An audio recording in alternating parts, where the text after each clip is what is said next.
This is the Rebel Author Podcast, where we talk about books, business, and occasionally bad words.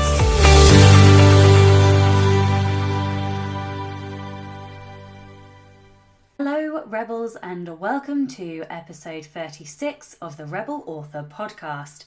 Today, there's no intro as I am very busy stripping walls, painting walls, having carpet delivered, and all of those lovely things that you do when you move house. So I hope you enjoy this interview, and I will be back next week as normal with the intro and the wonderful episode. Hello and welcome back to the Rebel Author Podcast. Today I am joined by Libbie Hawker. Libbie also writes as Olivia Hawker, is an international and Washington Post best-selling author of historical and literary fiction. She wrote the popular how-to guide, Take Off Your Pants, Outline Your Book for Faster, Better Writing, shortlisted for the Willer Literary Award, and has had her work translated into multiple languages.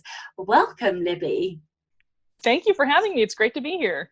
I am so honoured. I actually, as I mentioned just before we started the show, I do have a copy of your book, and I do use it to help me outline. So I was thrilled that you said you would come on the podcast. And for anybody who hasn't read Take Off Your Pants, not only does it have a wicked title, it's also a really helpful book. So please do go out and get your copy because it will change your outlining life. But for everybody listening who maybe hasn't read your book or hasn't read your fiction books, could you tell everyone a little bit more about your writing journey and how you got to where you are now? Sure. I've been writing full-time for about 6 years now. And of course I love it. It's like even better than I dreamed it would be. It's also totally different from what I dreamed it would be too. But early on, not only in the first few years of doing this as my full-time job, but also while I was still holding down day jobs and writing on the side, I was very committed to just writing whatever I needed to write in order to pay my bills. So early on, like from about 2012 to 2017, I was kind of a jack of all trades. I wrote very prolifically then because I had to in order to keep the money coming in. And I did a lot of different genres under a lot of different pen names. And that period of my career, looking back, it was very exhilarating. It was nice to know that I could bang out a whole bunch of books that would sell pretty well in a short period of time. But it was also a little exhausting. So I'm very glad that I had that experience because I think it gave me a really well-rounded view of the publishing industry and a lot of sensible grounding in how to manage a writing career and make it profitable. But I have to say, now that I've kind of established myself to the point where I can just focus on what I enjoy writing most, which is literary fiction, and I only have to do like one book, maybe two a year, I'm a lot less stressed out and I'm enjoying all the aspects of the career much more now. Oh my goodness me, so many questions. So today is actually my 1 year anniversary of having quit my job. So yeah, thank you. So and this is completely ad lib now, but I'm interested, what 6 years down the line, what have you learned? Like how, what is different from when you started or when you got to the end of your first year to where you are now? I learned that there is no right way to do it. Sorry, are you still with me? Yeah, I am, yeah. Oh, sorry, my phone just had a weird glitch. I've learned that there's no right way to do it. There's no one path that's going to get you to a full-time writing career. It's literally take whatever opportunity comes your way, do it for as long as you can, and if it's not exactly what you want to be doing as a writer, always have your eyes out for however you can transition to the next phase that'll get you closer to your ultimate goals. Amazing. I love it because there's so many people that would say, oh, well, you can't make a living in this genre or you can't make a living in that genre. And it's all nonsense. Like you can build an audience in whatever genre if you are prolific enough and you continue to actively try and grow that audience. My other question, just based on what you were saying, is how did you write to market, I suppose? And I don't mean market in the sense of the way that Chris Fox explains writing to market, but I mean, you said that you wrote what paid the bills. So that might not have been where your heart lays if your heart lies in historical fiction and literary fiction. So how did you, because I've got a book now that I nearly bent towards a more popular genre and aged up rather than writing in young adult, which is basically, owned by the traditional publishing industry rather than indies. Yeah. But I can't do it. That I have to write what I love. And so, yeah, I'm curious, how did you do that? How did you reconcile that in your mind and in order to be able to get in the characters' heads? Well, I thought of it as a job. My job was, like, if I wanted to pay my bills, I was going to have to give my readers what they were asking for, which in my case was more stuff set in ancient Egypt. I mean, I got pretty sick of writing about ancient Egypt after a couple of books, but they wanted more, and it was paying my rent and everything else. So I was like, okay, I guess this is my job now. And even though sometimes it felt like a real drag to just have to, sit down at my desk and write another book that I didn't really feel emotionally invested in or really excited about, I kept telling myself, it's a lot better than sitting in a cubicle and doing accounts payable for a cruise company, which was one of my many previous day jobs. So it's just, you just kind of have to expect sometimes writing full-time is going to be a drag, and sometimes that drag is the fact that you're not writing what you want to write, but it's going to get you there. You just have to keep doing it the way you kept doing your day job, even though it wasn't your passion. That's so interesting. That's really given me some food for thought, because I would love to write in a really popular genre in the indie sphere, just so that I can, make some dollars.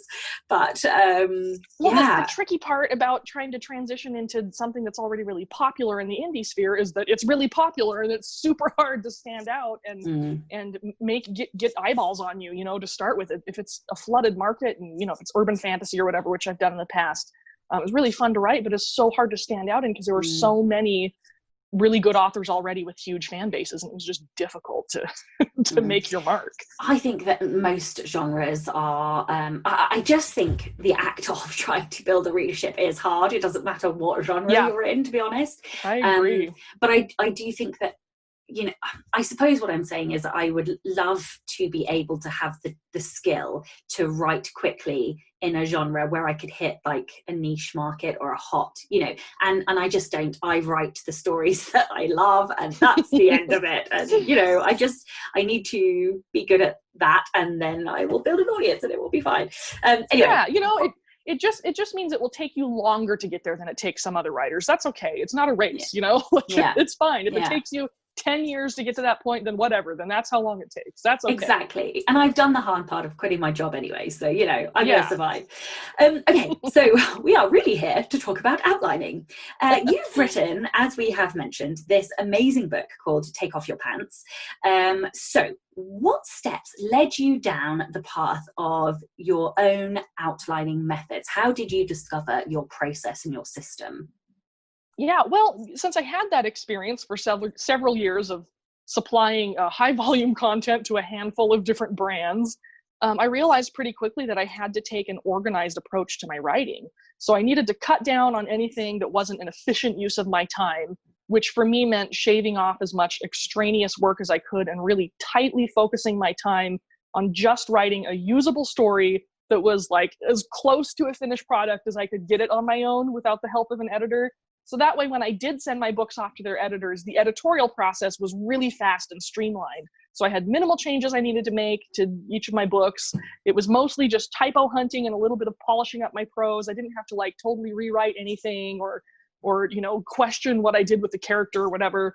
And then I had the book turned around and published and in readers' hands in the shortest possible time. So in order to get to that point, I spent some time really making a close study of different approaches to the craft of storytelling, like how to put all the elements of a story together in a way that minimized screwing around, basically, and got me to a useful finished product efficiently. So to do that, I looked at quite a few different theories and methods in a wide variety of storytelling media, actually, not only prose writing like I was aiming to do, but also screen and stage writing. And I found, the most useful information for my personal method came from a pretty well-known screenwriter named John Truby, which, as you know, since you've read Take Off Your Pants, and anybody else who's listening who might have read my book, knows that I credit John Truby a few times in that book for specific things that I learned from him. But I also rolled a lot of other stuff I learned from other teachers into Take Off Your Pants too, like standard Western story structure that we see in Joseph Campbell's work, like with the concept of the hero's journey, yada, yada. So it was just kind of a mishmash of like whatever I found that really resonated with me as I was studying storycraft, I kind of pulled into this method I was making for myself. I love that. And I am a huge student, a perpetual student, and I constantly read craft books and I constantly try to develop my processes. And I have a very clear non-fiction process now, but I'm still developing my fiction process. I don't think I've really, I haven't written enough enough fiction to have narrowed down that process. I think it takes, multiple books before you really pin that down. So how would, because everybody has different outlining methods, and I'm not going to open the, writing into the dark versus the outlining debate here, but how can an author pick or discover an outlining method that works for them? Because obviously most of us have read lots of books on outlining, but how can you really work out what works for you? That's a great question. I really want to stress, as I do in Take Off Your Pants, that there is no one right way to tell a story. And so much of how you present a story to an audience will depend not only on your culture of origin, but also the culture of the majority of your audience. There different cultures have different expectations on how a story should flow and what elements it should have in it. So some of that will come into your own storytelling method. And your own outlining method. And, you also want to consider what sort of tone you want to have, what kind of atmosphere you want your book to have, what kind of themes you want to explore. And what I think is most critical in deciding how to outline a book is deciding whether you orient more toward character-driven or action-driven stories. And these are all right ways to approach storycraft. Like I said, there's not one right way. Any way is the right way. If it tells a story, it's right. And as an author, you really have to learn how to trust your gut and go with a method and a mode of story that feels appealing and enjoyable to you. The way I tell a story and the way you tell a story may be totally different, and that's okay. There's room for and there's need for all different kinds of story out there in the market and in people's lives.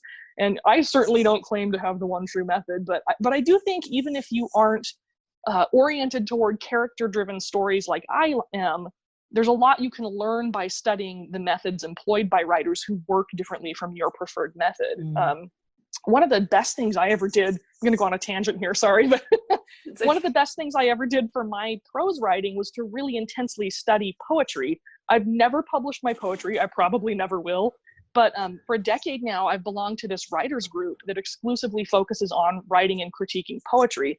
And that study of something that's so unlike what I typically do with my, quote unquote, real writing has made my real writing much stronger and much more unique. And I've gleaned so much useful stuff from this totally different writing experience. And it's really strengthened what I do for a living. So even if you're more action-oriented as a novelist, don't be afraid to learn about and try some of the methods employed by character-oriented writers, and vice versa too. Like if you're really into character, study action. Like I said, the most valuable stuff I got from my own study of storycraft, I didn't get from a novelist, I got from a screenwriter. So, expand a little bit. Like even if you think you hate character-oriented stories, give it a shot. Try like outlining one book, even if you don't end up writing it from a character perspective, and just see how it changes the way you think about story.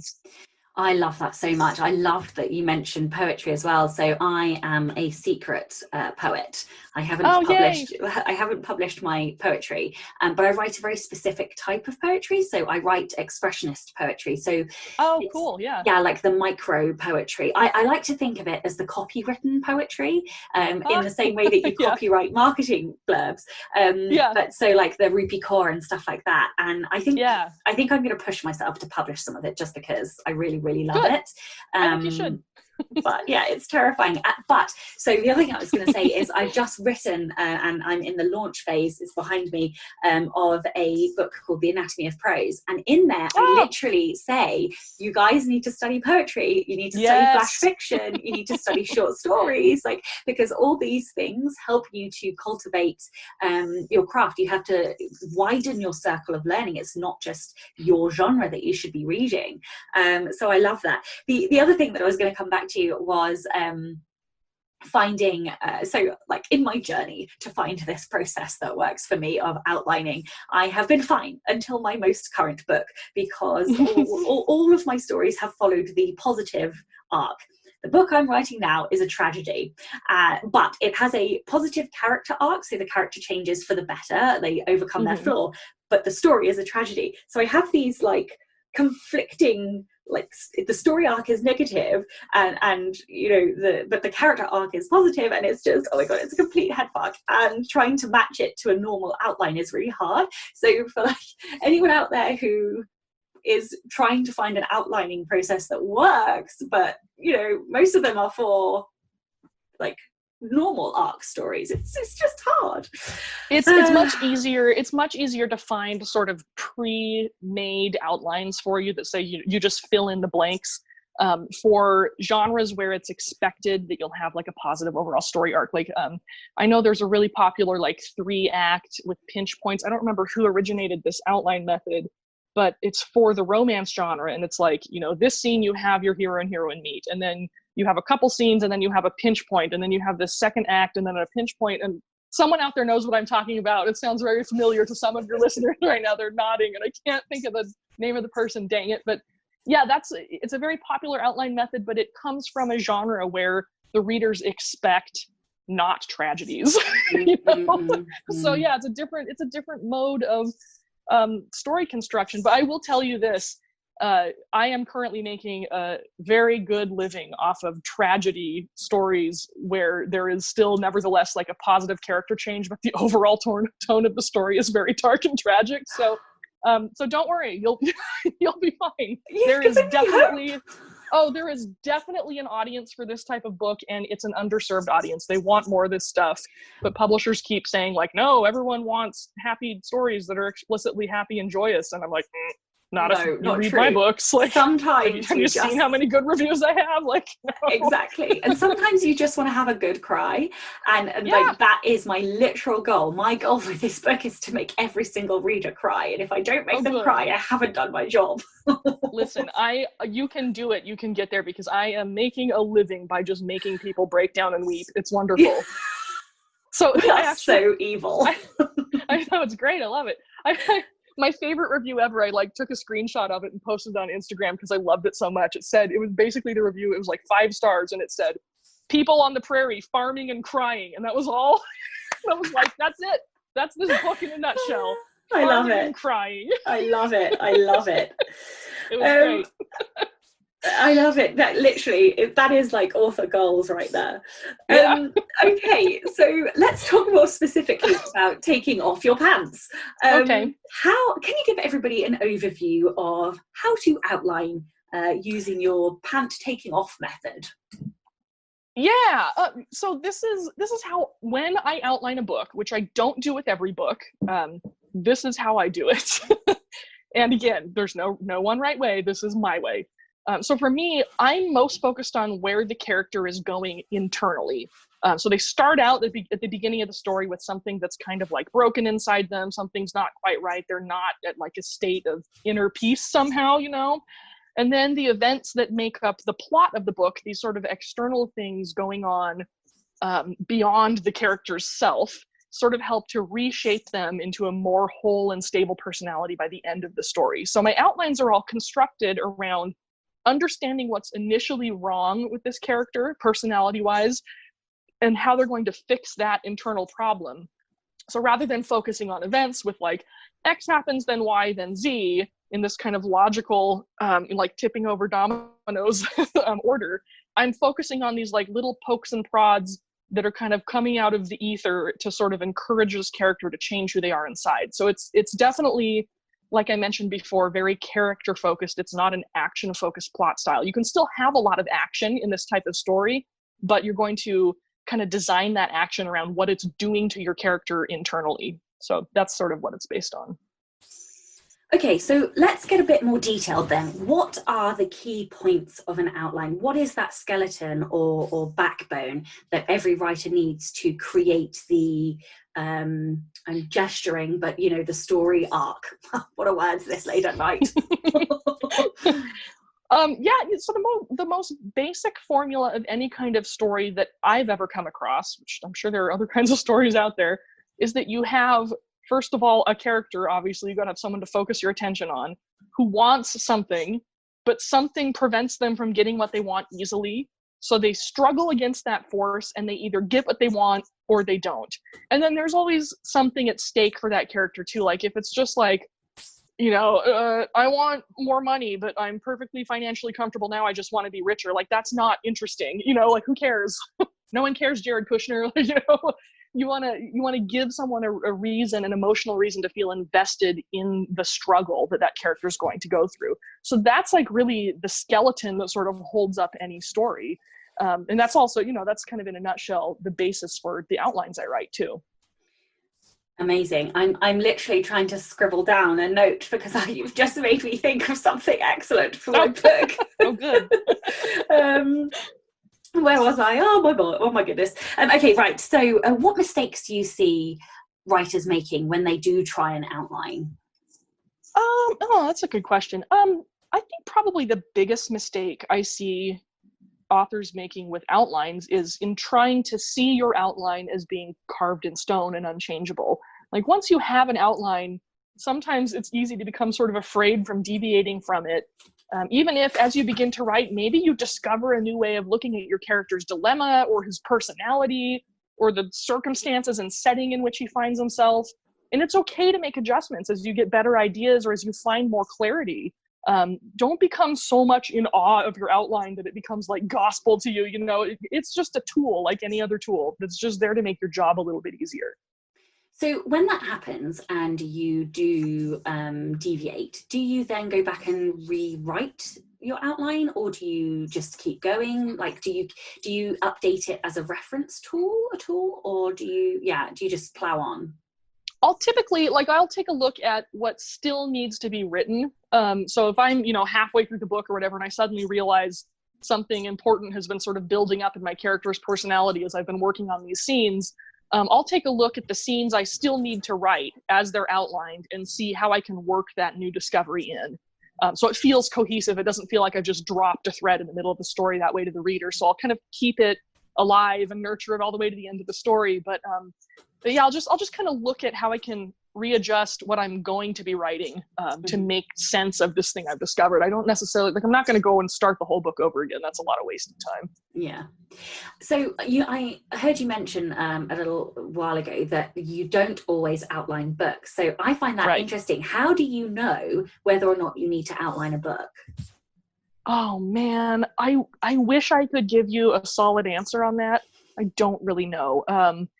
Sometimes some books just come to me in certain forms already, which that just sounds really weird and crazy, and I'm sorry. I'm going to sound weirder and crazier, though, towards the end of this podcast, so buckle up, everybody. Yeah, but sometimes some books just sort of come to me, and I already know what they want to be, and they don't really need me to outline them to get them there. I just kind of let them reveal themselves as I work on them, and I just trust that it's going to work out okay, which doesn't sound reassuring to people who are earlier in their career and are wondering how to get to the point where I am now. So I'm sorry. No, I love it. I love it. I've had another guest talk as well about how the story quite often will dictate whether or not it needs to be outlined, and that people, writers should be able to accept that, to be more flexible. Sometimes a project needs to be outlined, sometimes a project doesn't, and it will just depend on the book and the characters. And also, you do not sound weird. I walked past a lamp post and this story fell into my head. So if anyone's crazy here, it's me. No, I totally believe you, because that happens to me all the time. All of my best books have jumped out of somewhere and just smacked me in the face. And in fact, have you ever read Big Magic by Elizabeth Gilbert? Yes, I have. Yeah. Yeah. So for those who have not read this book, it's about the creative process, whether you're a writer or a painter or whatever type of creative person you are or want to be. And it's about like how people relate to the act of creating stuff. And it's really fascinating and wonderful. It's a great book. But Elizabeth Gilbert and I share an opinion, share an animistic view of the universe, which means that everything around you has a personality and a spirit and a self, and is literally alive in some way. And that includes stories and ideas. They are their own things, their own entities that float around, and sometimes they pick you and attach to you and just tell you what to do. And when that happens, just do it. Just trust in it and go with it, because it's some other force talking to you and you're basically just channeling. So it's always a nice happy thing when that occurs. I would say 90% of my stories have been like that. Definitely an external thing that has just appeared, and I definitely feel like I channel stories as well. And that's the most annoying part for me, is that I will want to do something in the story or the plot, or I want the characters to do something, and they just refuse. And I'm like, how can something that I'm supposedly creating refuse to do what I'm asking it to do? Like, that's how I know they must be real or sentient in some way, because they're their own entities. And with those types of stories, there are two different types. There's the kinds that you just create out of your own mind and you are fully in control of them. And those are the kinds of stories you outline. And there are the other kinds that come to you and find you because they have chosen you to write them, and you are not in control of those stories. I just finished up one of those for my publisher that I had another book under contract with this publisher, and it was not coming along well. It was very difficult to write. And this other idea came to me, and I actually withdrew the first book from my publisher and said, I'm going to write this other one for you instead. And you have to trust me that it's the book that wants to be written now. And so my editor, who's wonderful, he was like, okay, I trust you. So that is amazing. So I did, and I wrote this book really fast. I mean, I think it took me like 4 weeks to write. It just poured out of me. But I did have one point where I tried to change it. I tried to make it do something else, and it just screeched to a halt. I slammed into a brick wall with that book. I could not work on it, and I had to sort of humbly apologize to the book and go back and start over and say, okay, you're in control again. And as soon as I did that, it came together. It was great. I finished that book up. It was one of the best I ever wrote. And at the end of it, I said, thank you, book. That's kind of how I feel with this story. Even though it did just appear out of nowhere, I am outlining it just because it is that complex of a tragic story, but a positive character arc. But I was halted. There was a gap, there was a hole, and I couldn't work out how to get from where I was to the end, because basically I know a lot of the story and the outline, but I don't write pages and pages of outline. I just write enough. But I knew it wasn't right, and there was a whole. Anyway, I one thing came to me, and then all of a sudden, this past week, I realized, or I didn't realize. I realized it wasn't me. It just appeared from nowhere that one of the other characters wanted to be the narrator, but a secret narrator that gets revealed at the end, and the whole thing just opened back up. And I was like, that. Yeah, I am so freaking excited to write this book now, because I'm like, yay! Oh my god, yeah, literally, it's going to be amazing. Well, I'm excited to read it. It sounds awesome. I am like super geeking out over this. But anyway, where am I? We are going on all kinds of tangents before we go off this tangent, though, because I'm worried we may have just like terrorized some of your listeners. I want to stress, you can write an equally good book, whether you outline it and whether you feel totally in control of it from the beginning to end, or whether it's one of these weird ones that has its own personality and like jumps out of the bushes at you. Like, one type of book is not better than the other. You can make equally great works of literature or works of whatever your genre is by doing either method. So if you have not yet had the experience where a weird animistic self-contained story finds you and clobbers you over the head and tells you to write it, don't worry, it's okay. Just outline a book anyway and write your own book. And someday you will also get attacked by a story. And it really is being attacked by it. There is no other way to describe it. Also, wild. I completely agree with everything you just said. I have written both stories, and the weird thing is, in my series that I'm writing at the moment, I have both types of story. So I have outlined, and I have also just gone with it. And it's very weird how these stories do this. But anyway. Yeah. Anyway. Yeah. What tips or tricks do you have for someone who wants to be a better outliner and is able to get some kind of a rough outline, but then hits a blank spot and can't fill in the blanks or complete the outline to make it more comprehensive? Yeah, if that's the case, if you're running into that particular problem, you're probably focusing on the wrong things in your outline.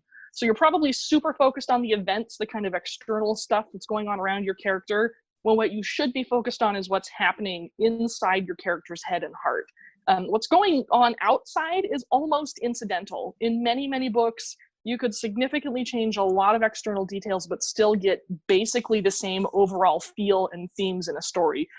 So like, if you strip out all the Hogwarts and Voldemort and Quidditch stuff, you can pretty much boil Harry Potter down to basically the same emotional changes in the main characters as you would get in like Arthurian legend. So you take these world building details or plot specifics that you get so hung up on as a writer, they aren't as critical as we often think they are. And when you pull them out and you stop focusing so much on the action of a story or the world building of a story, it's more or less the same emotional soup that you can put in any action or any world that you've built.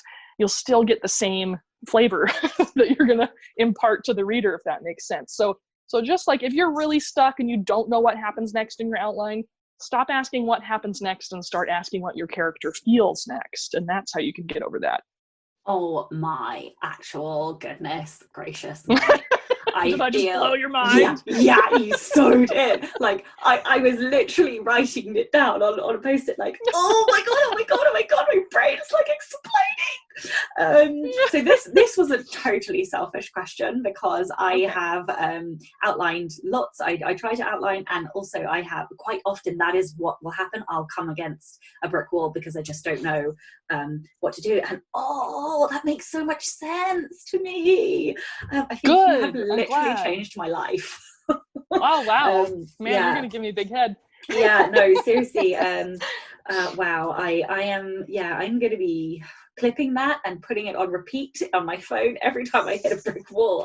Oh great, you're going to be listening to my nasally voice talking to you like it's the last thing anyone needs. So I am so grateful because that is everyone listening. Like, I hope you are having as big a mind explosion as I'm having. Okay, well, this is the Rebel Author Podcast. So tell me about a time that you unleashed your inner rebel. Yeah, this is the question I was dreading because everyone says that. Kind of well, I have pretty closely involved my writing with some personal beliefs and practices, which I don't really talk about, just because a lot of people out there would misunderstand and think I'm a total weirdo, when in reality, I'm pretty boring and conventional. But I do have a lot of, so shall we say, rituals involved in my writing that really help me focus and keep up my momentum that would probably be off-putting to most of your listeners. But I can say I really think outside the box a lot, and I try to take a bird's eye view of kind of the culture beyond the publishing industry, and how I can get involved with other things outside of writing to help influence the direction of my writing career. So I'll give you an example. A little over a year ago, I was wrapping up work on a literary historical novel. And I got towards the end of it and I thought, this could probably become like a major book if I worked it right. It could probably make a really big media splash if I just handle it a little more carefully than I normally do. So instead of just self-publishing it like I normally would do when I finish up a book, instead I approached a guy who hosts a very popular podcast that has nothing to do with books or writing. I actually traveled to where he lives several states away from me, took him out to dinner and sat him down and explained why he needed to cover this particular historical topic on his podcast and why his audience in particular would be so incredibly invested in this subject. I sold this idea to him really hard. I also bought him a lot of alcohol and it worked. And 9 months later, his podcast did a 6-part series on the subject I pitched to him. And those 6 episodes actually became some of the most downloaded topics ever on an already wildly successful podcast with a massive audience. So as soon as he did this podcast about quote unquote my topic, I leveraged that cultural buzz that he and I had kind of secretly created together And I got a major agent at a big agency. And now with people still showing increased interest in this historical subject, because the podcast just came out last fall, the novel I wrote about this subject is now out on submission to major publishers through my new agent. And we've already had one publisher approach us about a possible preempt. So I would say that manipulating what people outside the book industry are thinking and talking about in order to help my ass sell a book on the most favorable terms somebody like me can ever hope to get was a fairly rebel author power move. So that's my story. Is absolutely epic. I love that story so much. I'm not gonna lie, I'm pretty proud of myself for that one. It was a power move, and it was like, it was a year-long plot and it worked. So yeah, but that's amazing. I love that you played the long game like that. It's funny, I have done like a bonus podcast episode where I look back on my lessons, and literally one of my lessons is keep learning, but learn inside the industry and learn outside the industry, because you get to a point where you cannot you can't learn, you can always learn more about our industry, you can always learn more about your craft, but if you want to keep growing and developing, you have to increase your circle of learning, and the only way to do that is to look outside. And I have a vast array of, I love conspiracy theories. I also climb into abandoned buildings, like derelict buildings, quite a lot. That's quite illegal. After you're done recording, I'm going to tell you what this podcast was that I work with. You probably know it already, but yeah. Oh, amazing. So I really love that you look outside the box and look outside the industry, because I think more writers and authors should do that, because much as I get a lot of business knowledge from this sector, I do not derive my inspiration from this sector. Right. So yeah, absolutely.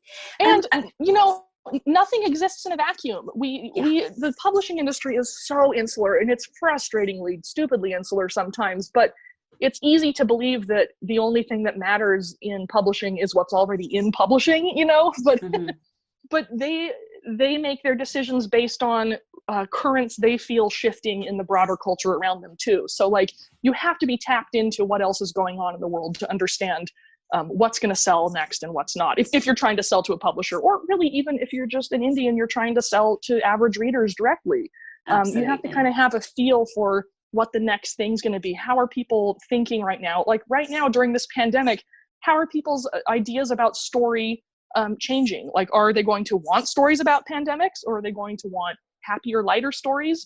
Or is something that is set in kind of alternative reality is going to be really popular for a while, where we can feel sort of escapism?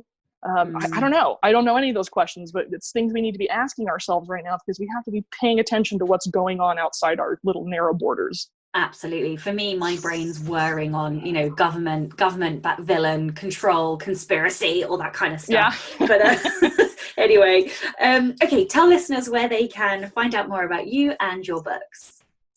Well, my general author page is hawkerbooks.com, HAWKER books.com. So all my books are there. And all my indie books actually are 99 cents right now during the lockdown, because, just trying to make it easier on everyone who's struggling with money right now. And I also just started a new kind of fun endeavor, just sort of for my own enjoyment, where I write little short essays and also review all the books I've recently read. So if anyone out there is a fan of literary fiction and wants to hear my opinions on books I've read recently, you can find that at libbieslist.com. Just make sure you spell it right. My name is spelled Libbie, libbieslist.com. Well, thank you so much for your time today. And thank you to everyone listening, and thank you to all my patrons as well. If you would like to get early access to all of the episodes, then you can do so by going to patreon.com/Sasha Black, and that's Sasha with a C and not an S. I almost forgot my name then. I'm Sasha Black. You are listening to Libbie Hawker, and this was the Rebel Author Podcast. Next week, I'll be talking to Mallory Cooper all about how to create trans characters and also how to build a universe. Don't forget to tune in and subscribe on your podcatcher. And when you have a moment, please leave a review.